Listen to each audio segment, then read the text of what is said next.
Hi everybody, this is Dr. Lisa Love and this is our third video on the Mahabharata, an esoteric look. And in this particular one, we're going to look at the book, the Ramayana, which is a necessary book, just like the Vishnu Purana was, for our ability to really understand what is going on before the Mahabharata story begins. So let's get started. And as usual, I guess I'll have to move my face here. I'll probably be doing this throughout the video. I want to give obeisances or homage to Ved Vyasa, Paramahansa Yogananda, and Helena P. Blavatsky, whose insights I have drawn from in order to do this series on an esoteric look at the Mahabharata. So I'm going to do a quick recapitulation. And for those of you that didn't watch the previous videos, this will help you a little bit, but overall, I really encourage you to watch the previous videos because this is a class and we're going to build on concepts. And if you're not following the class and you just jump into the middle, you're eventually going to get really confused. So we learned in the previous class when we studied the Vishnu Purana that there are different avatars. The first one was Matsya. There are 10 avatars of Vishnu overall. Matsya was the first of these 10 avatars sent by Vishnu to help the earth evolve. And each avatar appears, we learned, when an upheaval on earth takes place. And each avatar seeds a leap in the evolution of consciousness within our planetary life. And so what I did in the previous video, and we're not going to get into as much detail here, I'm giving a very brief review, is I was corresponding these avatars to the idea of the evolution of life on our Earth. And the first thing we see is in the Precambrian period that we did not have life beyond simply single-celled organisms and a few multi-celled organisms. But at some point during the Cambrian or especially during the Ordovician period, we started to have invertebrates, and then the Silurian period, we started to have the first fish. Now, Matsya is known to be a fish, but also in the Matsya Purana, Purana means stories, he is a very large fish, and most likely he is a whale shark, which are known to have been about 20 meters long. So getting my little pointer here, we have this little guy down here, which is the average human being. This is like an average shark today, and this is 20 meters, what a whale shark would have looked like in comparison to a human being. And we know that these whale sharks emerged about when they were 20 meters long in the Silurian geological period, circled here, around 438 to 408 million years ago. So if there's any relevance to Matsya having lived here mythologically, it might have been a whale shark. And perhaps some of those bones were found, and maybe that's where some of the stories came from, who knows. Also in the Devonian period, which I just highlighted here, that was known as the Age of the Fishes, around 419 to 359, this says 360 to 408 million years ago. Life seemed to have exploded, we learned, in the ocean, with fish of all kinds flourishing and becoming extremely diverse. So Matsya may have represented the seeding that would lead not only to the explosion of fish within our earth, but life of all kinds that was now going to unfold. Whatever, we know that here's Matsya and the fish, that Matsya is the first Puranic story that starts with the first of the avatars of Vishnu, and he was considered to be a very large whale-like fish. Here we have a picture of Matsya guiding the boat here of the Lord of the world and the 7 rishis onto land. So esoterically, when they were guided onto land, they were guided on top of a mountain, which was considered to be the center of our known universe in terms of our planetary life. and that mountain was called Mount Meru. And for many people, that still is the most sacred mountain on our earth. Some say it's Mount Kailash, others it's Mount Meru. Some say Mount Meru is metaphorical, some say it's literal. I'm not here to debate that. I'm just here to try and give you a little bit more of the story. And on top of Mount Meru sits the Lord of the world, or the Manu, who is ruling over our world. He's up here as well as down here. I took a bigger slice of that picture. And underneath the Manu, the Lord of the world, are the 7 rishis. And these 7 rishis are said to be seeding, esoterically speaking, 7 levels of consciousness from which all life on our earth will evolve for the next big cycle of evolution on our earth.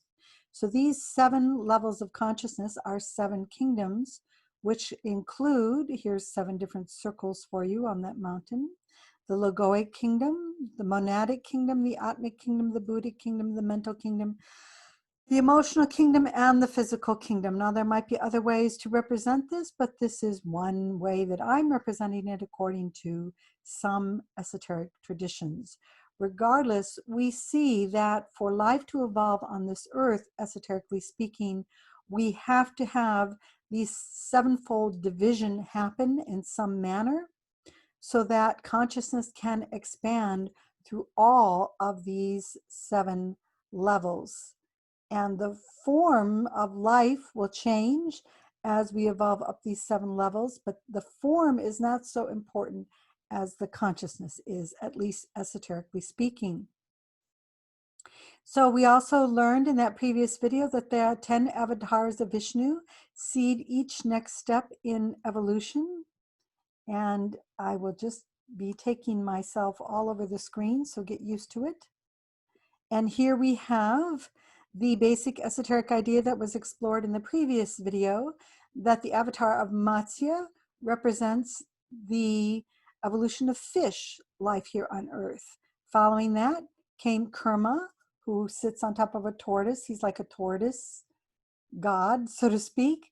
And that is the emergence of amphibians and reptiles, those that can live within the ocean and on the earth.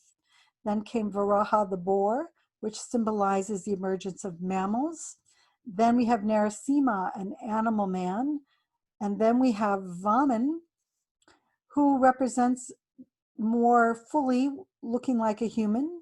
And that is, esoterically speaking, the emergence of mind. Man and manas are similar words for mind. But then after the initial emerging mind, we have Kamamanasic man, which is represented by the avatar Parashuram, which we'll talk a little bit more about in this video. And we're especially going to talk about Rama in this video. Why? Because the Ramayana, the Yana, is the story of Rama. Ramayana, Ramayana.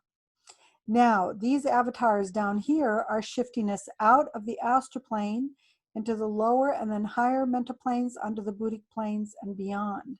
So that involves these following avatars: Rama, Krishna. Some say the next avatar is Balaram, Krishna's brother. Some say it's Buddha. And then the avatar to come in this Hindu tradition, which is known as Kalki. So that was explained in a lot more detail in the previous video. If you want to get into all of that in these 2 slides, please watch that video. But that takes us very quickly up to where we are now in this particular one, and that is to look at the Ramayana, the story of Ram. Here is Ram right here, who is a blue-like figure, often represented, not always, but often represented in that way. Just a little promo plug. If you're really interested in learning more about this story, I encourage you to watch the series on the Ramayana on Netflix, the modern day version of it, which I thought was especially beautiful. For Westerners, you have to get used to how films from India are done. They're done a little differently. We might consider them a slower pace. We often have to look at different people and their emotions, but once you get used to that and adjust to it, it's really quite beautiful. And for me, it was very enriching and enjoyable. ending with a plug, I'm now going to give you a brief overview of this very extensive story written by, they say, Valkmi. So we're going to focus now on the avatar Rama. And what I've mentioned before is in parts of India, they drop the A. So you'll notice I'll often say Ram, or instead of Bharata, I'll say Bharat, or instead of the Mahabharata, I'll say the Mahabharat. Instead of saying, as we get further into the Mahabharat, instead of saying Bhima, I might say Bhim, and so forth. Now, we're fortunate because we can learn a great deal about Rama through the epic story that predates the Mahabharata, the Ramayana. And in a previous video, I explained that this story, some say, is possibly as old as 7,000, 9,000 years ago. It's a very ancient tale. In fact, some say the Ramayana may be one of the most ancient tales humanity has around. And again, most people attribute Rishi Valkmi as the author of this great epic of the Ramayana, which talks about the life of Rama, the seventh incarnation of Vishnu, who comes into the world to fight the evil human demon known as Ravana. We also discover in the Ramayana how Rama is the half-brother of Bharata, the Maha, great Bharata. So we are first introduced to Bharat, the great Bharat, here in the story of Ramayana. Why? Because he is Rama's half-brother. So the two are tied together, which means this is the first story that introduces us to the Maha, great Bharat, which lays the groundwork for the Mahabharata tale to come. As the oldest brother, Rama is the rightful heir to the throne, we discover in the Ramayana. But Bharat's mother, Queen Kaikeyi, is manipulated into believing that Ram will cause her trouble if he becomes king. So she goes into fear and she forces Ram into exile for 14 years, where he has to wander through the wilderness without anything essentially but the clothes on his back. And she does that so that her son Bharat will inherit the throne instead of Ram. So that was very manipulative, calculated, and not very good move, at least on the part of Queen Kaikeyi. Why? Because it backfires terribly on her. Now, we'll get to that backfiring in a moment, but just another recapitulation real quick here. Sometimes when I go up there, these things will just pop up. That's just the way it's going to go. So again, we learn from the Ramayana story that the primary weapon of Ram was a bow and arrow. And bows, we know, emerged around 13,000 to 18,000 BCE, with the oldest surviving bow that we found so far dating back to around 9,000 BC during the early Holocene area of the Quaternary period. And here are some actual arrowheads from 71,000 years ago that these are dated. Now, some want to push the Ramayana story really far back, but most people push it around 9,000, 7,000 BCE. Some make it 5,000 BCEs, which makes it anywhere from 7,000 to 9,000, possibly 11,000 years ago. But I'm not here to debate the date. I'm here to tell the story and give you some potential esoteric meaning to it. But it is interesting to know that the oldest bow is around 9,000 BCE, so that means we could possibly argue that the story is 11,000 years old, and that was during the Holocene period of the Quaternary, Holocene era of the Quaternary period. Again, I'm just going to have to keep moving me around here and show you this chart, this geological chart again. And way up here is the Quaternary period. Follow the dot, and I'm going to circle it as well. And that's only within the last 2 million years to now. So the Holocene era is this little piece right up here. And so that would be about within the last million years. I'm going to put up another chart to explain it more specifically.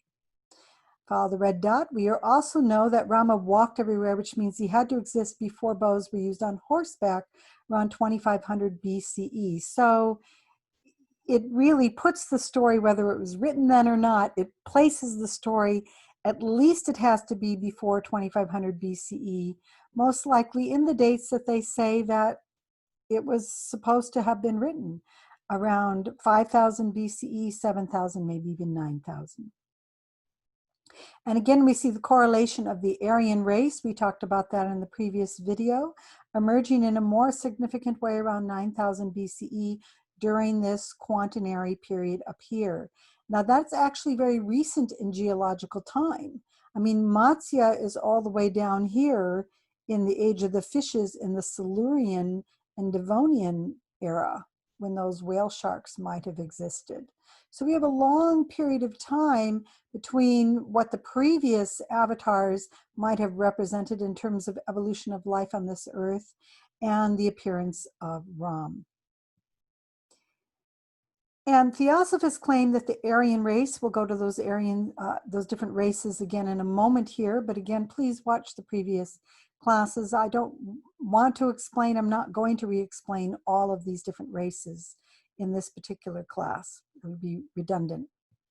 But theosophists claim that the Aryan race will become increasingly dominant until around 2500 Common Era. And we're at around 2020 Common Era when I'm doing this. So supposedly, according to theosophical theory, the Aryan race is going to be around for a very long time, and they're just starting to take hold here on Earth. And as we go throughout this entire class, I'll be explaining a lot about the differences between the Atlantean race and the Aryan race, and we're going to start that discussion, especially at the end of this particular class. And then once again, just because I think it's so much fun, these are two Homo sapiens that were created from bones. These are found at the Natural History Museum. And this is Cheddar Man, who was found in the city of Cheddar in the United Kingdom. And he's dated around 10,000 years ago. And this one is dated around that time period as well. So what this one is interesting is it shows all the way up in the United Kingdom that those people that came from England probably started out as black and blue-eyed. Now that's fascinating because there are those that have black skin and blue eyes found in Africa even today. So maybe they're the precursors of this particular Cheddar Man that was found up in the UK. Why I put these up here is this may be a combination of both, perhaps. What Ram may have actually looked like. Who knows? Just my fun ideas. And then up here, we have Homo sapiens right above this blue circle. I put this in to kind of let you know that we started around Homo erectus between 1 to 2 million, but between 1 million to 0, that's what this circle should have probably gone up a little further, is where Homo sapiens started to emerge. So both of these would fall in the Homo sapiens category, which we fall in as well, according to anthropologists. So moving on. Oh, one thing I just wanted to show again.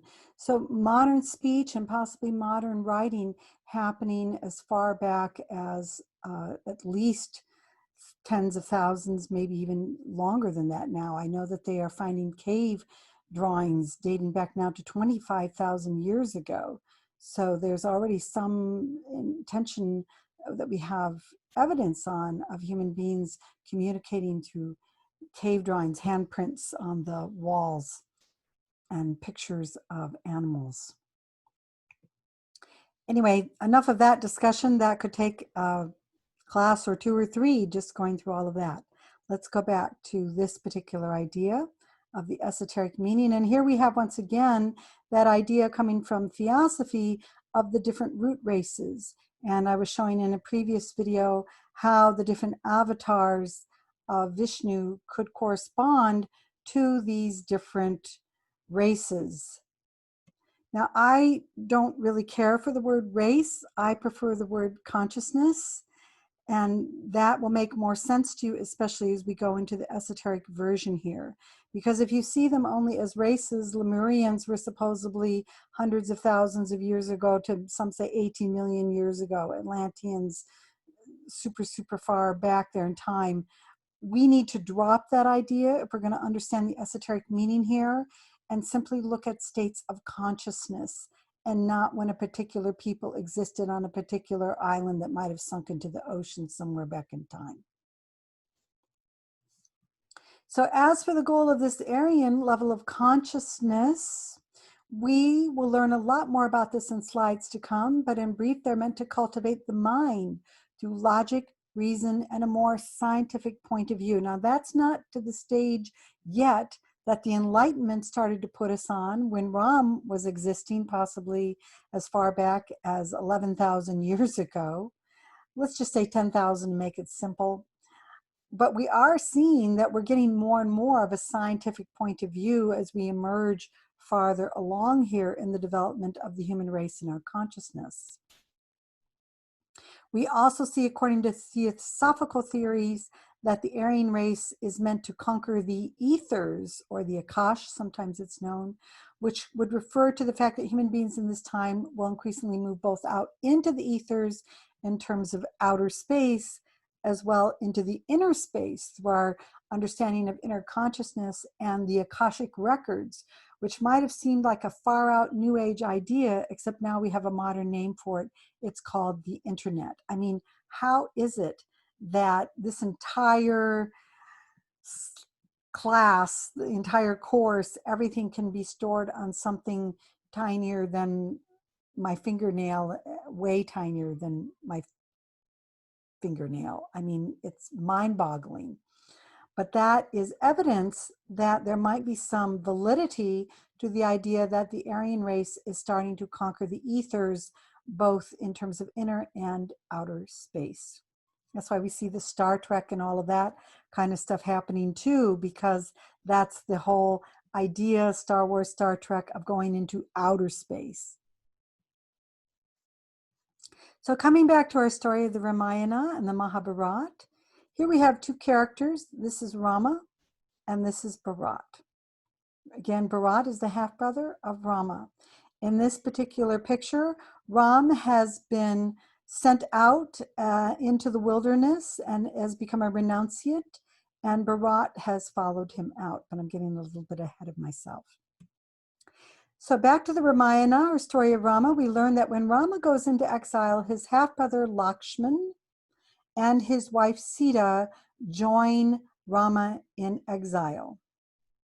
Now, Bharata is supposedly away out of the kingdom when this happens. So when he comes back to the kingdom, he discovers that his brother Ram and his half-brother Lakshman and his wife Sita are all gone into exile. And he becomes very, very, very distraught.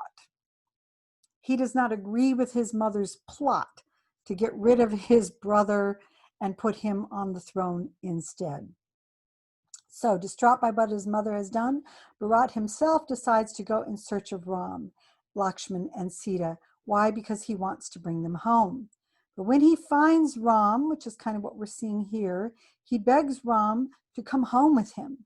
But Ram refuses, kind of this gesture here saying, no, I'm not going to go home with you, because he says he must honor the 14 years in exile. And there's a whole reason for that. I don't want to get into that whole backstory on it. If you're really interested, watch the Netflix series. I watched it twice, all the way through. So Bharata asks Ram if he can go into exile with them. That's why we see Bharata having these kinds of renunciant clothes on as well, even though he's a prince, just like Ram is. And Ram says, no, you can't come with me.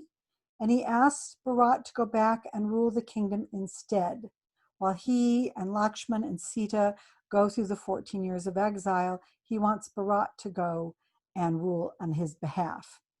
But Bharata essentially says no.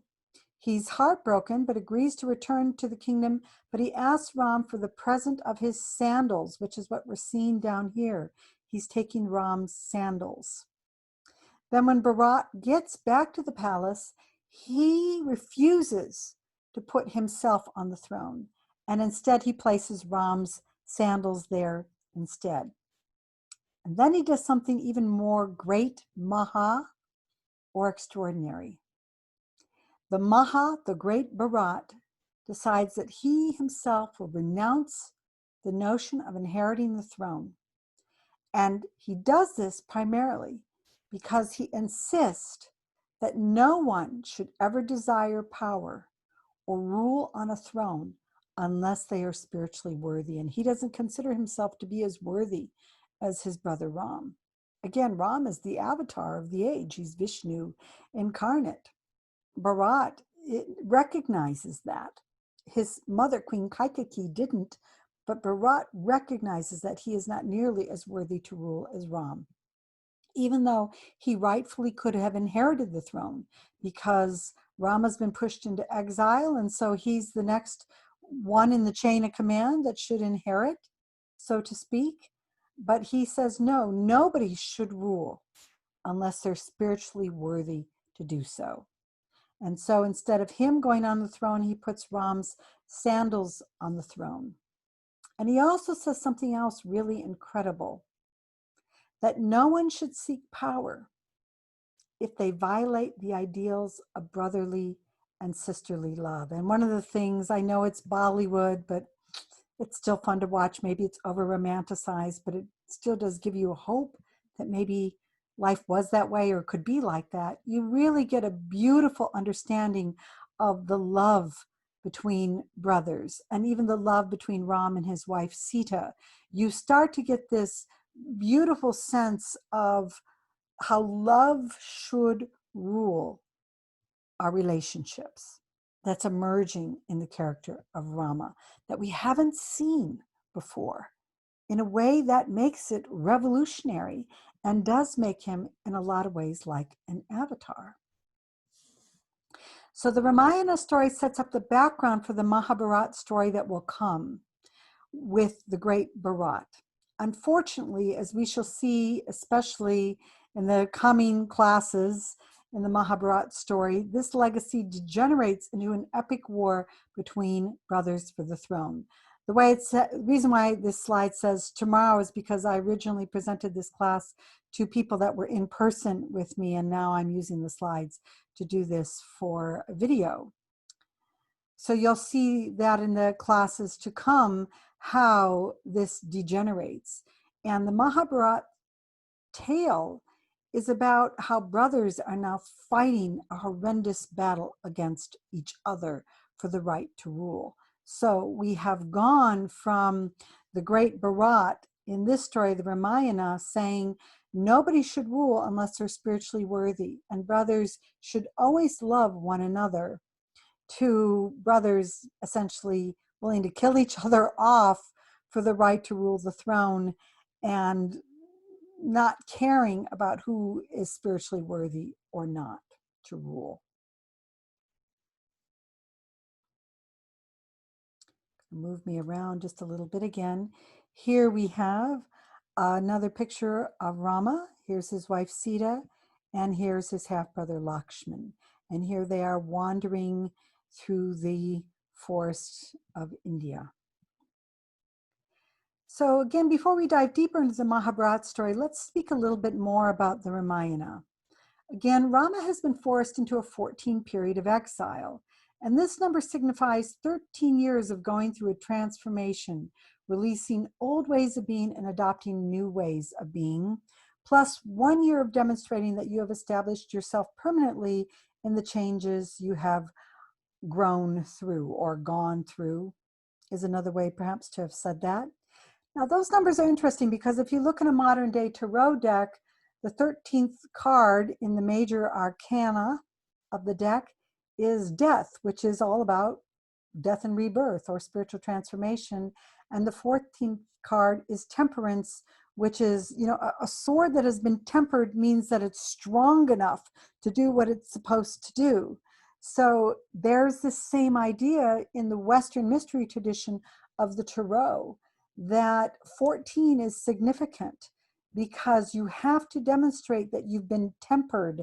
You are strong enough to actually demonstrate that the 13 years that you've gone through of changes are something that can now be implemented for the good of all. Rama is joined in this process of exile again by his half-brother Lakshman over here and his wife Sita. And Sita is especially unique in Ram's life because unlike most men of the time, including Ram's own father, Rama has chosen a path of monogamy, committing himself for the entire lifetime to just one woman. That's another leap, so to speak, in evolution, that a man with all that testosterone should only have one wife and should honor just one wife. Now, in our modern times, 2020 is when I'm doing this video, there are all kinds of people that want to argue, well, you know, other animal species have more than one wife, and other animals behave in this way, and even fish behave in this way, et cetera, et cetera. And therefore, they try and justify that human beings should sexually have as much licentiousness as possible. They should have as many sexual partners as possible. There should be no real select choice. There should be no monogamy. And I'm not here to debate whether that's true or not, but I am here to share that if there is an evolution to the concept of love that was first introduced by Rama versus lust, if there is a mastery over one's sexual impulses and sexual desires, it's already being initiated by Rama in this story, which is somewhere between 5,000 to 11,000 years old. And part of the reason for that is that Rama is also showing us something very unique: respect for woman, respect for nature. And how do we really do that unless the mind has been mastered enough that the lower desires for money, security, pleasure, sex, and power are being mastered and substituted with higher desires like fidelity, truthfulness, discernment, love, and the spiritual quest? So again, you know, there's something really modern in 2020, the polyamory movement, the idea that you can have many loves, except too much of that quickly disintegrates into sexual lust and pleasure and desire and jealousy and competitiveness and feelings of betrayal and all of these lower things.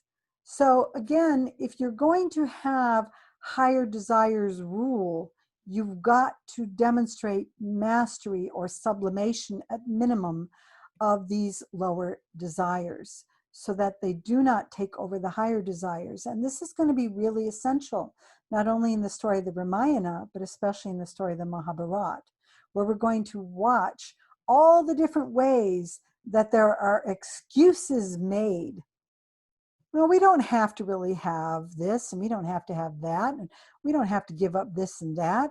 We can have all of this until eventually the higher desires disintegrate.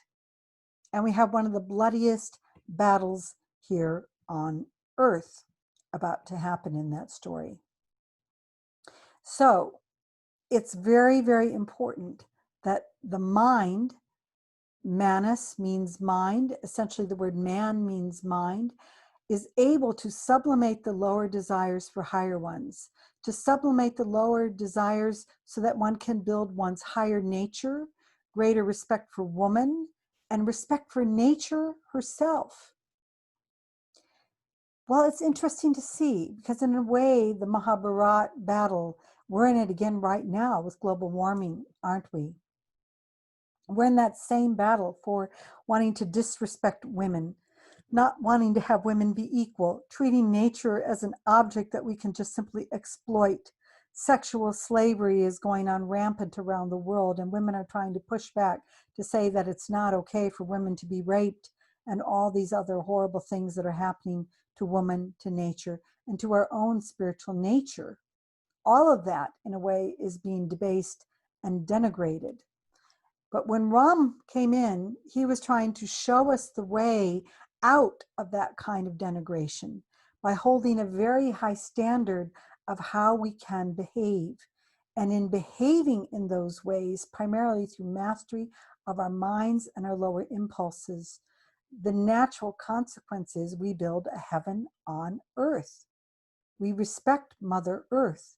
We respect Mother. We respect the feminine. We respect the female. But there is somebody that doesn't agree with any of that in the story of the Ramayana. He's quite the opposite. So before he gets to the end of his spiritual transformation, Ram has to be seriously tested. And his major test takes place when the demon Ravana, that's who this is, Ravana, a man with 10 immortal heads, here they are here, that grow back whenever one is cut off, much like the Hydra and the Hercules story in Greek mythology, spots Ram's wife Sita and kidnaps her. So we're going to see that Ravana is pretty much the opposite of Ram as we continue to explore the esoteric part of this story. So Ravana spots Sita, thinks she's the most beautiful woman he's ever seen, gives in to his lust and desire and his pride because he feels, hey, I'm the king of Lanka and I should have the most beautiful wife on earth because I'm the king of Lanka.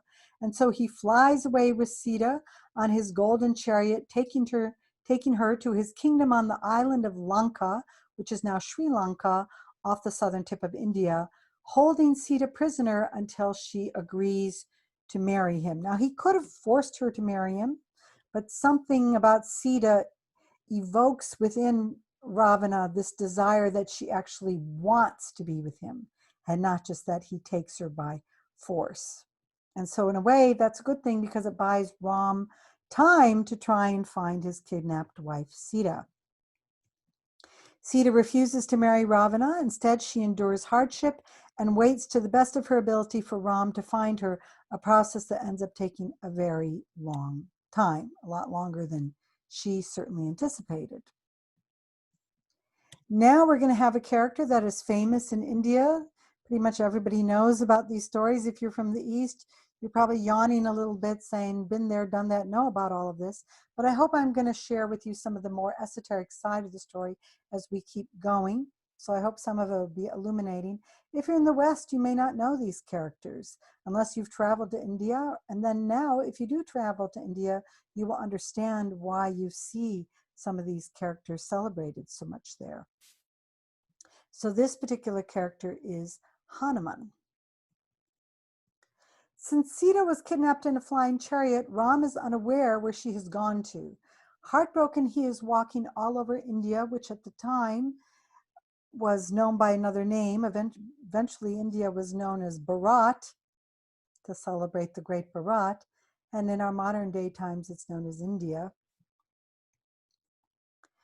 Eventually, Ram was told of a race of beings who are half human and half ape, who may have clues as to where Sita has disappeared to. So he goes to find these ape men, especially the king of the apes, known as Sugriv.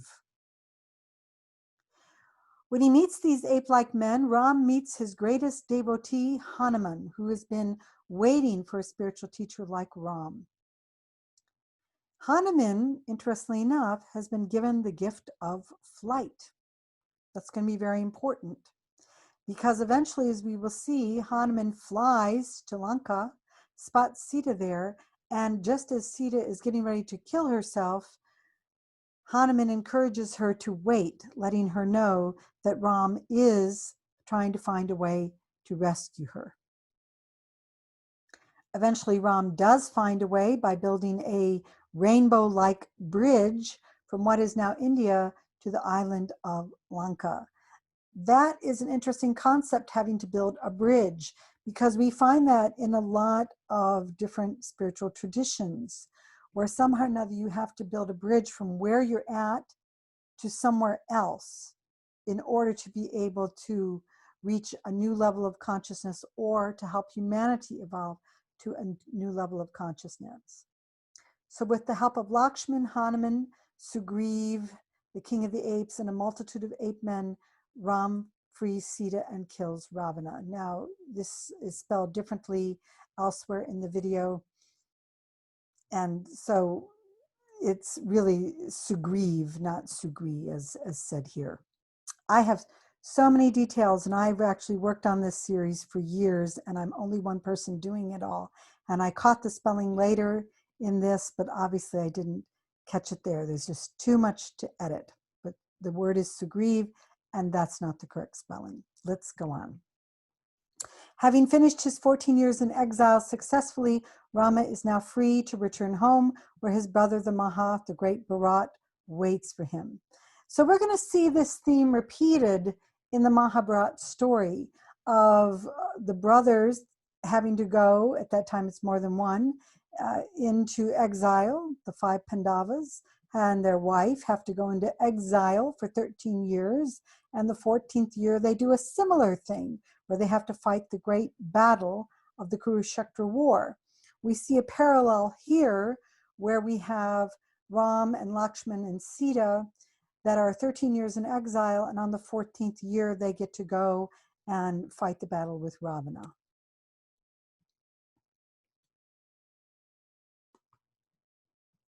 Don't want to put my head over Ram's head. That doesn't feel quite right.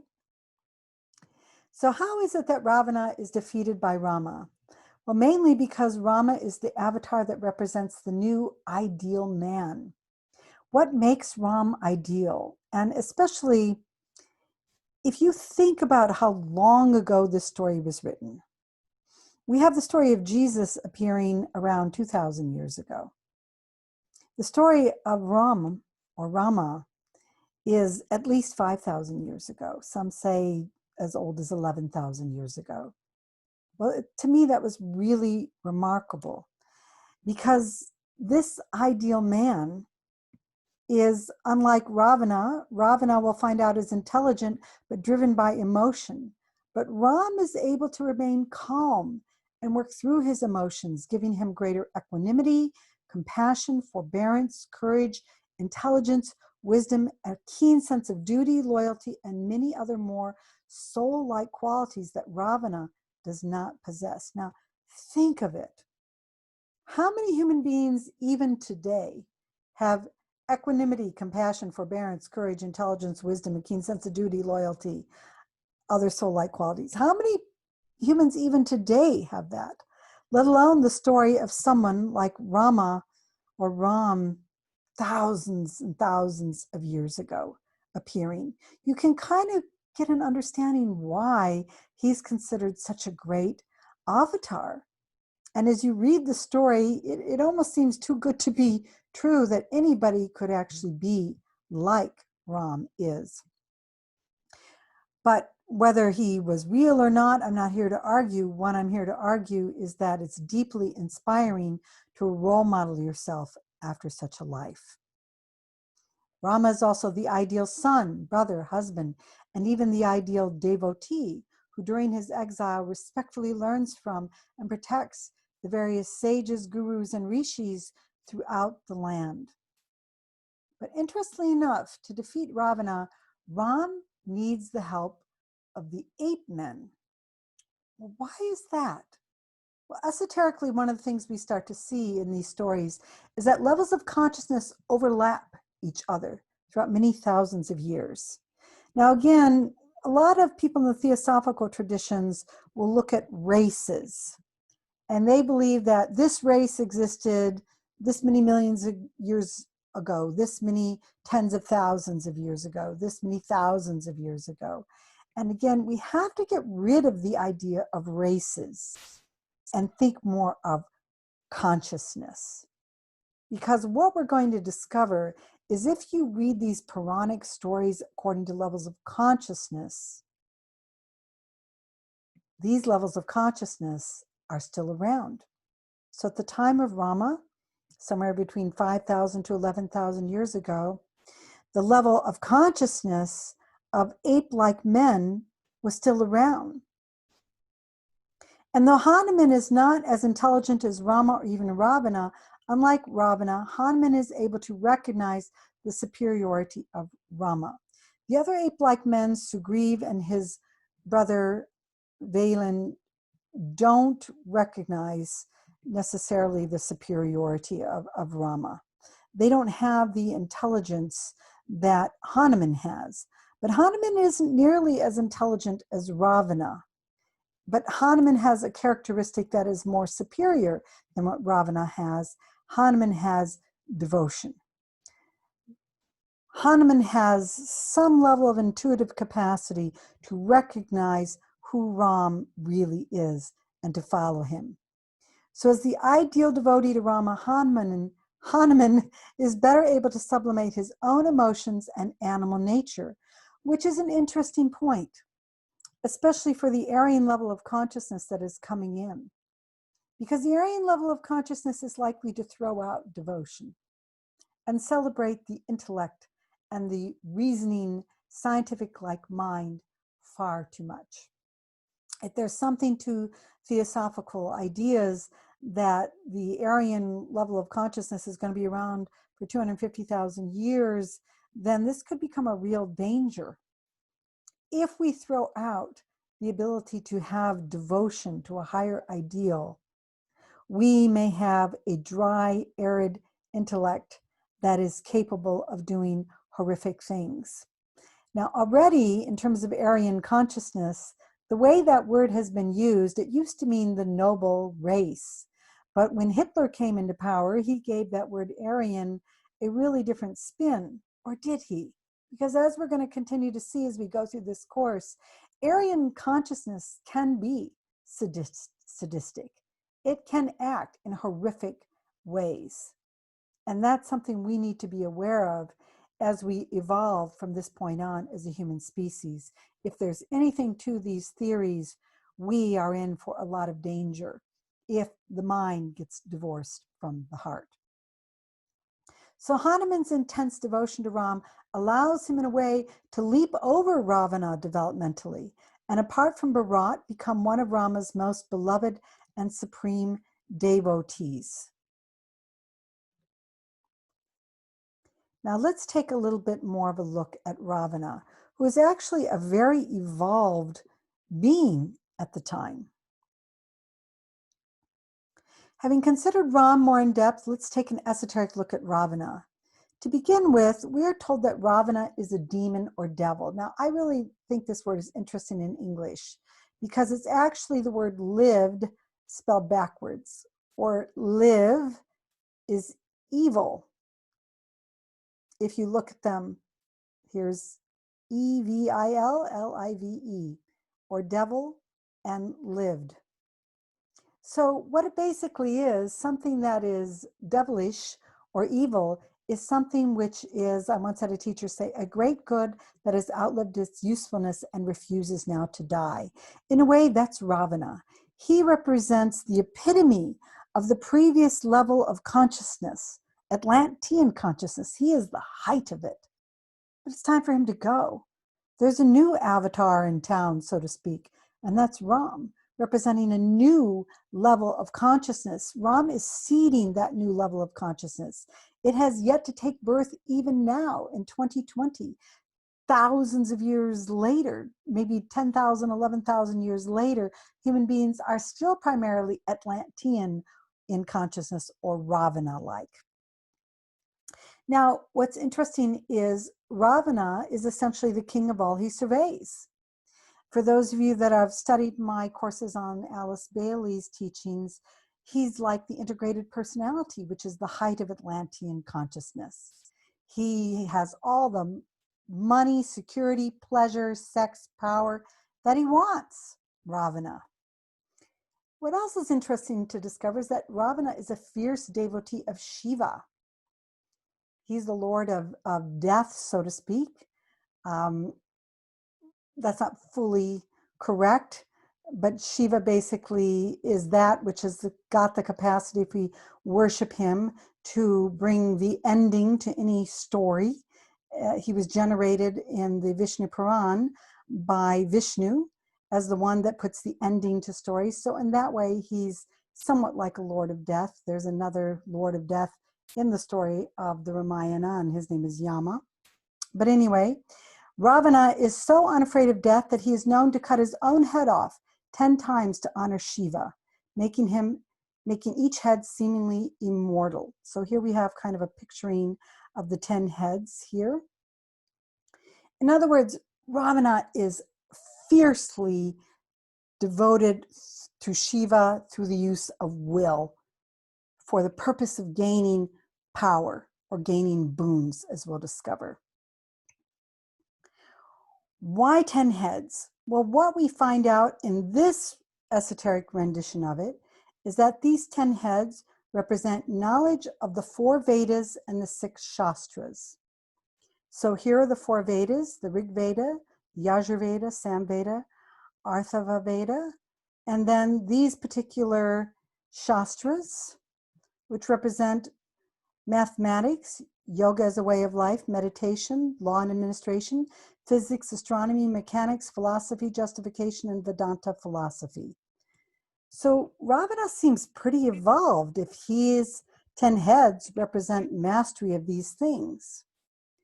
Except, even though Ravana is intelligent and fiercely disciplined, his knowledge is esoteric knowledge of the 4 Vedas and 6 Shastras.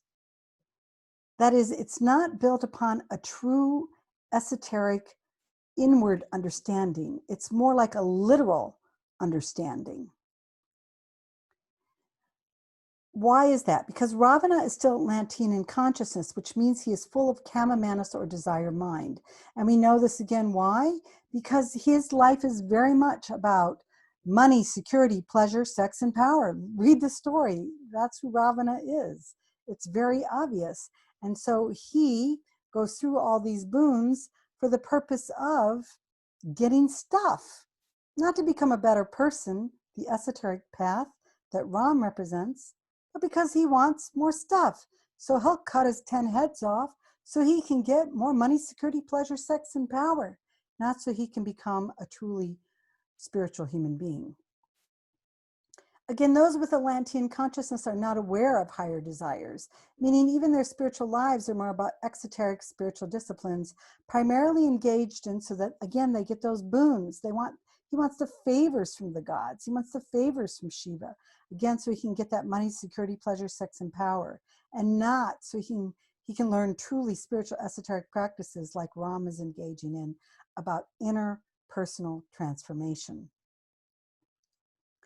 which is something else we're going to see then here when we look at another way that we can view the 10 heads of Ravana. We can see that they represent 10 negative emotional states. So one of the reasons they're immortal is you can cut one of those heads off of those emotions, but if you haven't really mastered the mind, the head's just going to grow right back. You can try and cut off your anger, but if you don't have any insight into your anger, that anger is just going to grow right back. That's why these 10 heads are seemingly immortal. There is a way eventually to kill Ravana, but it's not to chop off the 10 heads, which is a lot like, again, the labors of Hercules stories in Greek mythology, when Hercules meets the Hydra and you cut off one head and 3 heads grow back. It's a similar kind of thing that perhaps Greek mythology borrowed from the story of the Ramayana.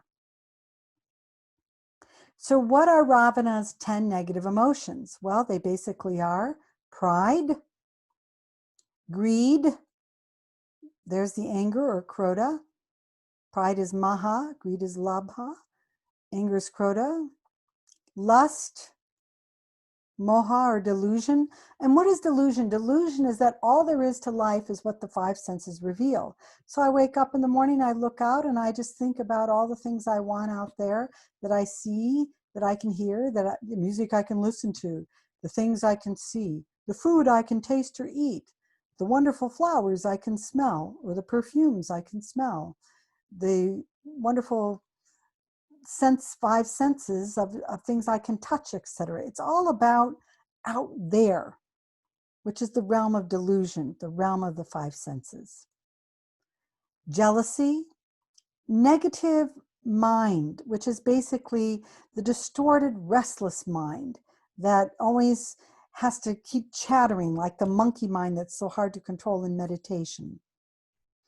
The ego, in terms of this word being used as lower separative ego. Why do I say that? Because in theosophical traditions and in older traditions, sometimes the word ego is basically the same thing as the soul. It's the individualized spark of spirit. But here in this particular graph, it's the ahamkara, it's the separative self. We're going to come back to that idea when we get further into the Mahabharata story as well. It's selfishness and it's hatred. So even though Ravana has spiritual knowledge in terms of exoteric understanding of the Vedas and the Shastras, what good has it really done him? It's done him good in that he can sit there and tell everybody, I can read from the Vedas and I can quote things from the Vedas, but it hasn't changed him any.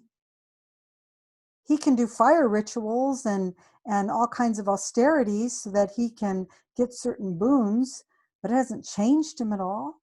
He still has these 10 negative states existing within him. And in a way, this is like our modern day Ravanas.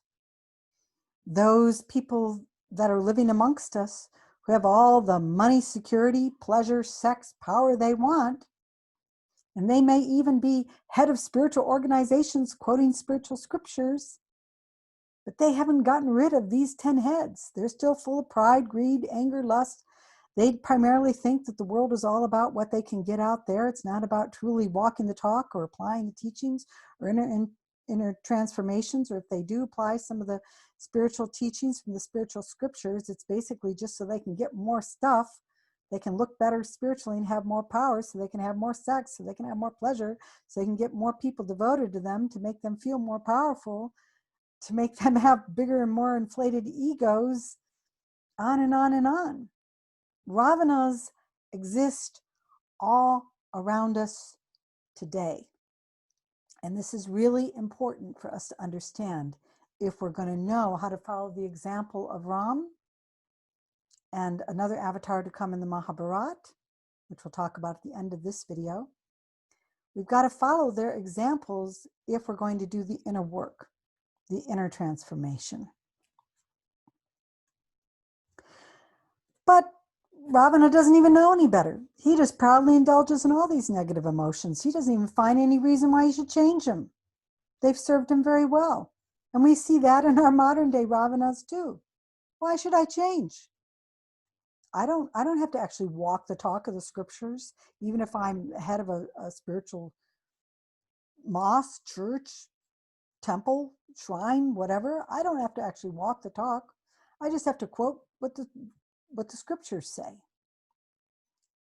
I could be an atheist and just pretend to be spiritual. It doesn't matter. I can have all these negative emotions and I don't care because they serve me well. In fact, I could even glorify them to others. I can be as proud as I want, as angry as I want, as lustful as I want. I can be as jealous as I want. I can be full of hate. I can espouse hate and be proud of it. That's also one of the dangers of the Aryan consciousness that's to come. Ravana is Atlantean consciousness. He has no control over these 10 negative emotional states. Imagine the problems we're going to have, which we start to see in the Mahabharata story, when we do have some more control over them, primarily through suppression or through deceit and manipulation, getting others to think that we've got control when we don't. That's going to be an even bigger challenge.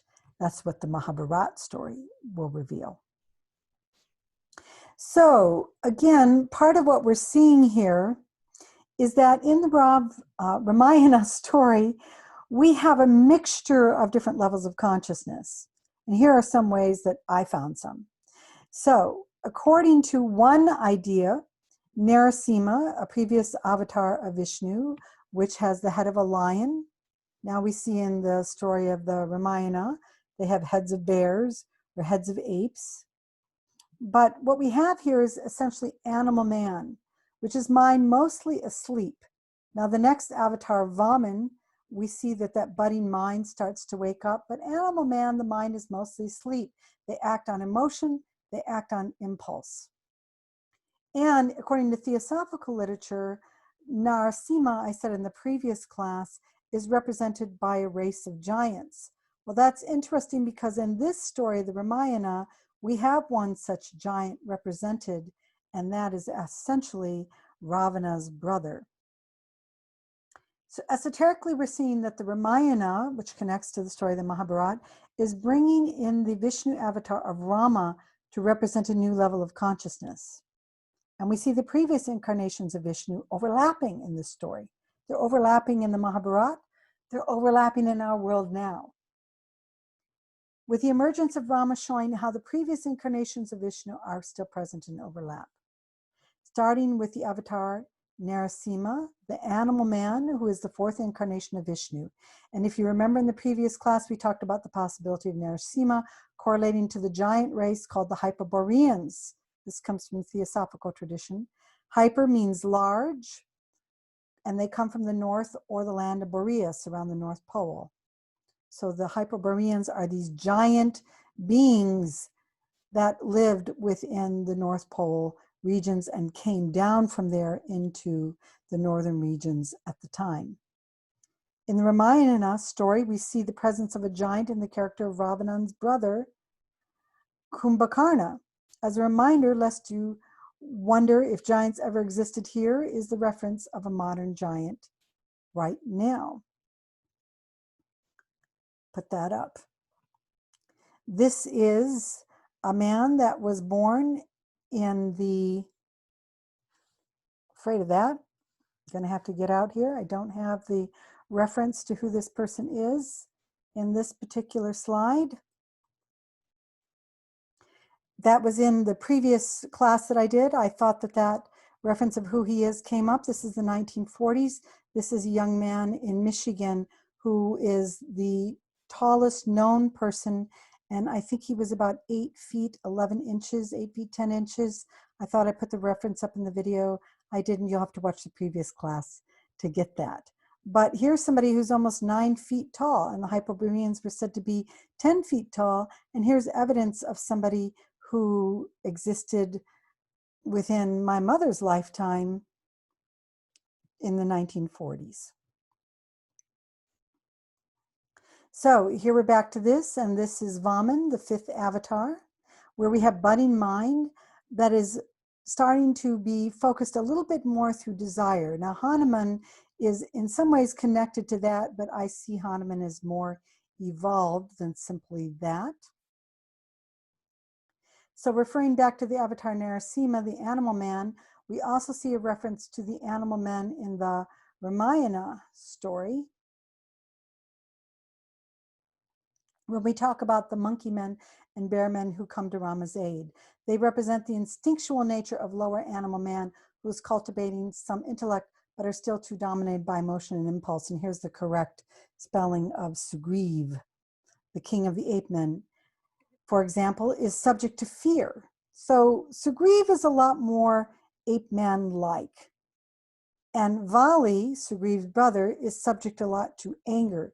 So if you watch the story of the Ramayana or read it, you'll see that these ape men are not quite like Hanuman.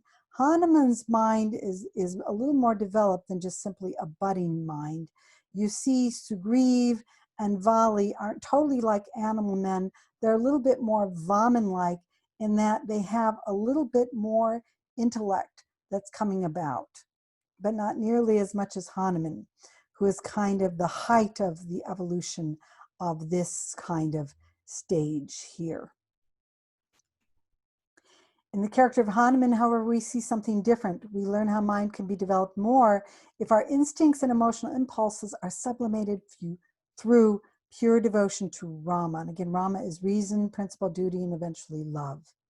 So the height of this avatar of Vaman is also the height of devotion, which helps to develop the mind from its more primitive levels that Sugriv and Vali have, totally dominated by emotions, make them do all kinds of dumb things, to where Hanuman, at least through his devotion, seeks to follow Ram and does so and elevates his mind and his consciousness a lot quicker.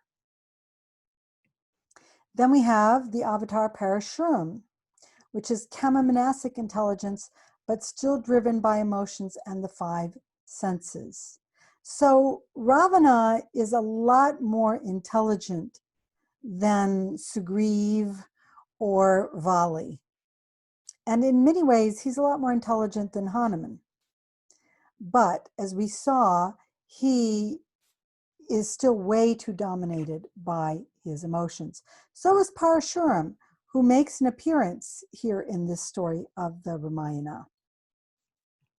In the character of Ravana, we find a very powerful being with tremendous will who possesses intelligence in the lower concrete mind exoteric way and represents the heights of Atlantean consciousness that the avatar Parashuram began to establish. This is the avatar just before Ram. And Parashuram, as I said, makes an appearance in the Ramayana story where Ram cures him of his difficulty with anger. Ravana may have intellect, but as we have seen, it is dominated by his desire nature and his out of control emotions. His emotions aren't always out of control. It's not like Sugriv and Vali. Their emotions are always out of control. They're always being dictated to by their fear and their anger. Ravana can have calmer periods, but he still falls into these emotions way too much, as you see in the story. And again, even today, we're told most of humanity remains at this level of consciousness, this Atlantean level of consciousness. So most of humanity, in a weird way, is still following the dictates of the avatar of Parashuram, and some even of Vaman, and some even of Narasimha, even in our modern times. Today, we're told most of humanity remains at this level of consciousness where they may have intellect. That intellect is focused on the realm of the five senses. You get up and you may go to church every now and then. You may read a spiritual book here and there, but you do it primarily so you can look like a good person, or hopefully God will do some nice things for you, or hopefully bad things won't happen to good people. But your intellect is primarily bent on achieving your never-ending desires for stuff, for money, for security, for pleasure, for sex, for power. At least until Ram comes along and tries to show us another way, where the mind relies more on reason and principles and is finally opening up to beyond what the realm of the five senses reveals to us, which can only be accessed through calming the mind and through true meditation. Ram perceives beyond the realm of the emotions and the five senses and brings greater clarity and calm to the mind. In fact, throughout the Ramayana, Ram is curing demons and freeing them from the curse of their misguided emotions and emotional traumas. When I watched the series, it was so interesting to me. It was kind of like watching a master psychologist here with Rama. It was also interesting because I was raised Christian, and I was not exposed to the Ramayana until a few years ago in my life. Unlike most people in the East probably got it as a small child, I got Christian stories as a small child. And it was fascinating for me to see a lot of overlap in the stories of Ram and the stories of Jesus. Actually, as I showed in the previous video in this class, that's not too surprising because Jesus went down to Egypt, we're told in the Bible, as a small boy. And in Egypt was the Library of Alexandria that Alexander the Great established. And what we don't realize is that there were Buddhists and Hindus and people from different faiths all gathering, Greek philosophers, etc., all gathering down there in Alexandria. So even though some people like to say Jesus went to India, he didn't have to go to India. India may have come to him if he just simply stayed in Egypt. Like Ravana, Ram possesses great will and strength, but Ram, however, is guided by higher principles and can listen to the voice of reason, something when you look at this story of the Ramayana, you see Ravana finds it almost impossible to do. It's also something that some of our modern day Ravanas existing in powerful positions in the world today find it impossible to do. They're finding it very difficult to listen to reason. As I'm doing this, we're in the middle of the coronavirus, and some of the most powerful leaders in the world are having a great difficulty listening to reason, listening to scientific thinking, calming their minds and their emotions enough, getting out of their ego and their pride and their wanting to spew hatred in the world and create division and their anger and their racism and their misogyny. Ravana's still with us today, and still not following the basic principles of Ram, let alone Jesus and others. Because Ram has a calmer mind, he's able to listen to and perceive more through his heart, bringing in the elements of more genuine love. He is also freed from his desires and passions, which we see in his relationships, including with his wife, Sita. Now we're going to jump real quick, as we're getting ready to wrap up this video, to the perspectives of somebody else taking an esoteric look at this. This is Helena Petrovna Blavatsky, or HPB, as she likes to be called. So as we're seeing in the Ramayana, that it's attempting to teach humanity to evolve its consciousness. And H.P. Blavatsky affirms this when she says that the Ramayana is a story that, quote, hints at the great struggle between the sons of God and the sons of dark wisdom, our forefathers, or the Atlanteans, the sons of dark wisdom, and the Aryan adepts, the sons of God. The whole history of that period is allegorized in the Ramayana, which is the mystic narrative and epic form of the struggle between Rama, the first king of the divine dynasty of the early Aryans, and Ravana, the symbolic personation of the Atlantean Lanka race. So here we have this idea being proposed by Theosophy and by Blavatsky that these are two different levels of consciousness that are opposing each other. The Atlantean Ravana consciousness, she calls it race, I prefer consciousness, and the Rama Aryan consciousness. Continuing her quote, the former were the incarnations of the solar gods, the Aryans. The latter, the Atlanteans, of the lunar devas. And this was the great battle. She's talking about the battle between Rama and Ravana, between good and evil at that time, between these two different levels of consciousness at that time, between white magic, which is more what Ram is doing, and black magic, which is more what Ravana is doing, for the supremacy of the divine forces or of the lower terrestrial or cosmic powers. If the student would understand better the last statement, let him turn to the Anugita episode of the Mahabharata, chapter 5, and here's the reference to this particular quote from Blavatsky. Now, when you hear words like white and black magic, to me, again, evil is the old level of consciousness. So whatever is I don't really like these words, white and black magic, especially in our modern times today. I don't prefer these words, but this is in her quote. Basically, we have the new level of consciousness and the old level of consciousness that are battling each other for rule over our terrestrial realm. Quoting a little bit more from HPB here.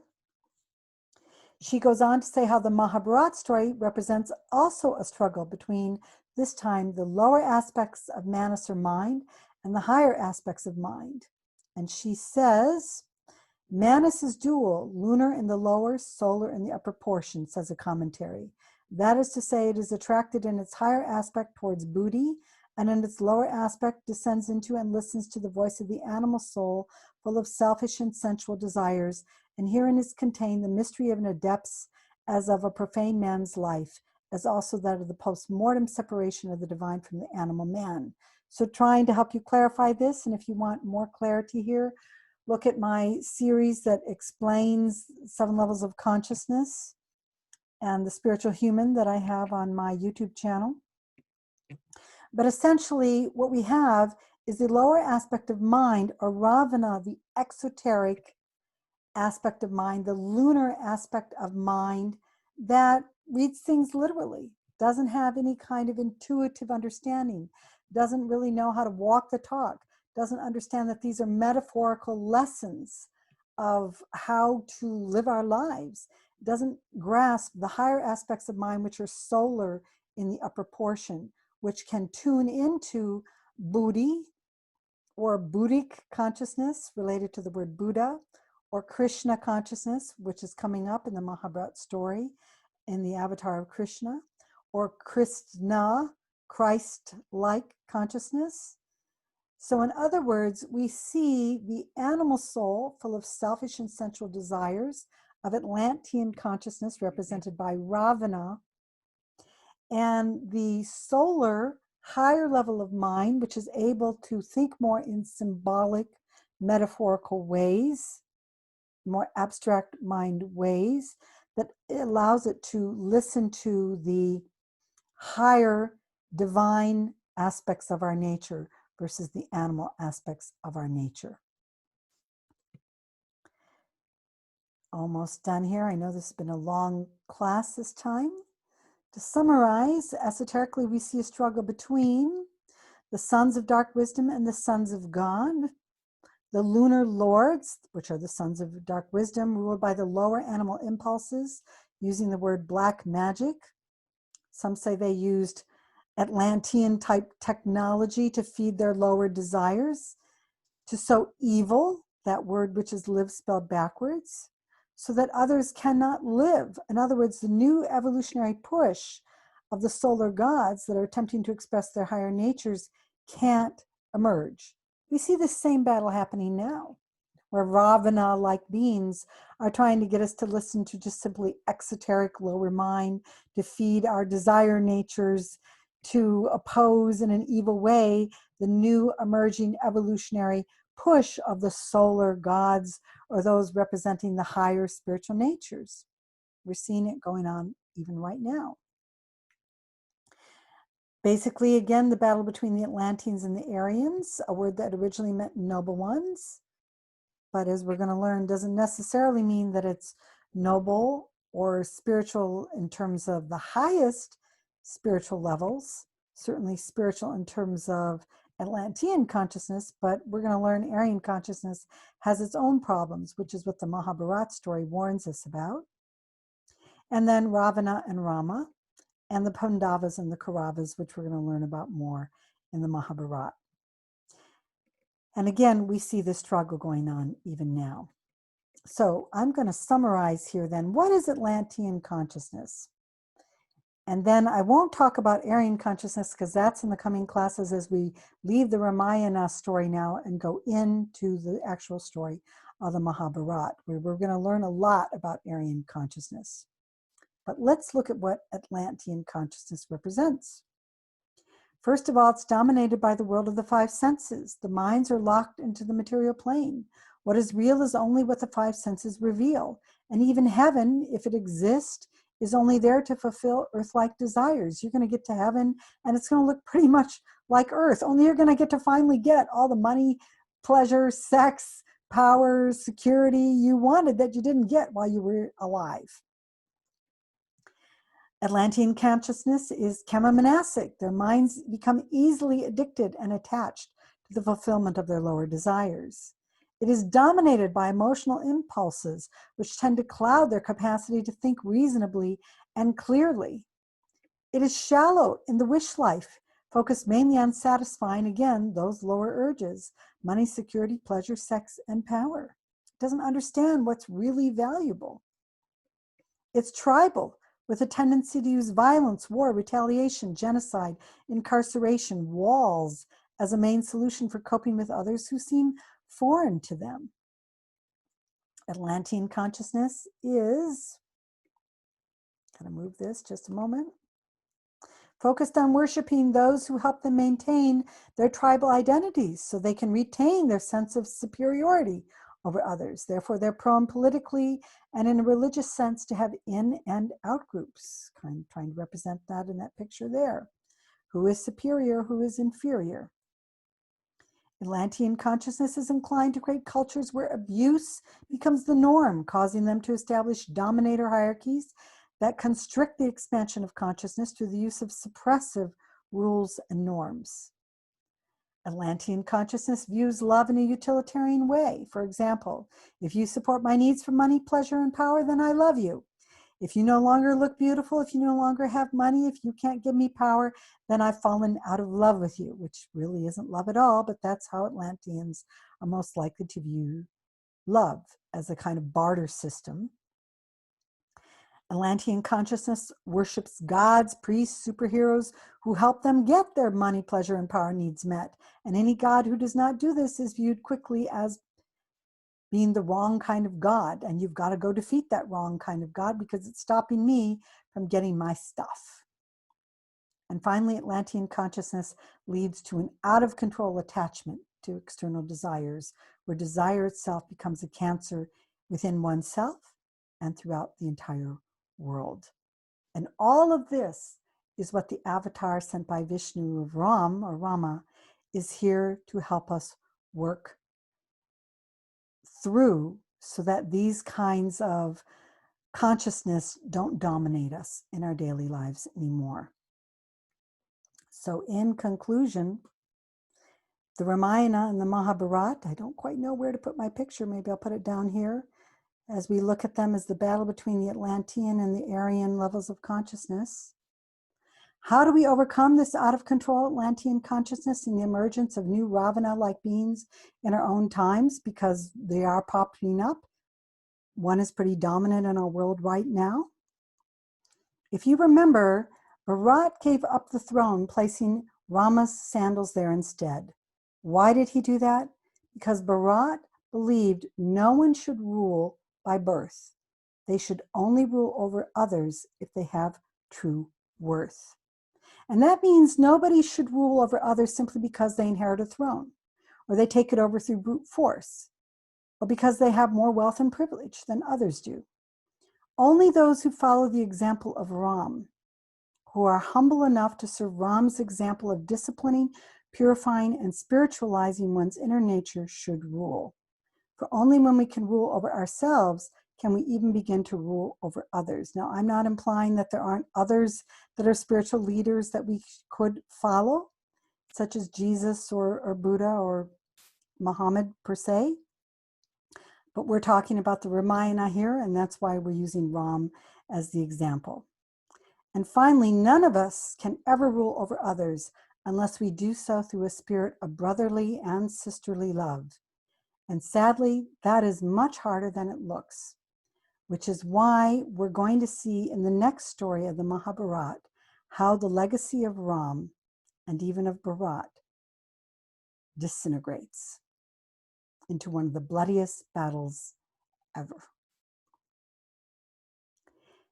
Which is also why Vishnu has to send yet another avatar to solve all of this. And that avatar in the Mahabharata story is going to be Krishna. You made it through. Thank you so much. And just to let you know, again, I'm Dr. Lisa Love. This series of videos was written, spoken, and produced by me. Thanks for watching.